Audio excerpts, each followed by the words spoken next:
This game literally looks like it was ripped out of an Elder Scroll, and it is. But who doesn't want more of that? I mean, come on, do we even get enough games like that as it is? This game might actually be one of the only Elder Scrolls-like games I've seen.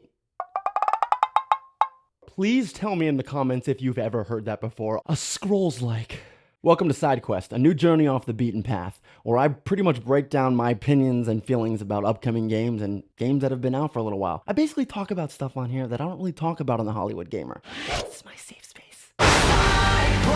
Tainted Grail Fall of Avalon is a game that surprised me more than most others, I'd say. I know a lot about games. I look at gameplay, I look at reviews, I look at the developers, and just like we talked about in previous SideQuest, you gotta listen to that little inner voice in your head that tells you if this game is going to be crapola or if it's going to be actually good. Tainted Grail Fall of Avalon, it is what I would call a modern day Morrowind. This game is so janky and rough around the edges, but it has so much charm. It's not from a studio, frankly, I've ever really even heard of before. Good on them, because I actually wanted to make this video to shed some light on them, not only because that game is super badass, but I want to say a huge congratulations to the developers because they just sold their 1 millionth copy this week of the game.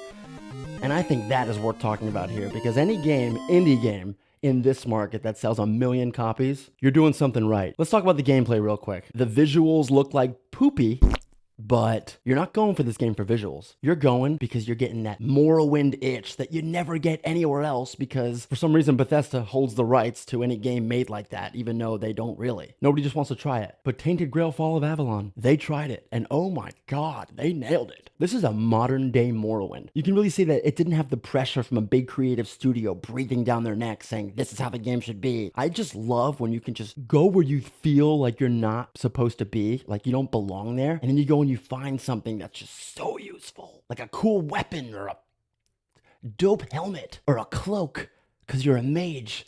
Yeah, dude, play as a mage in this game. I mean, the melee combat's awesome, but if you play as a mage, you're gonna feel like an idiot at first, but later, oh my god, you're gonna feel like a god, bro.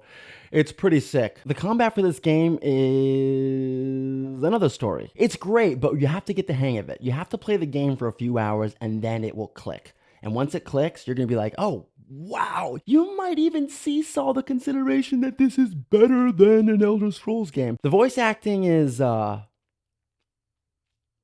questionable. Sometimes some of the actors mess up their lines in the game.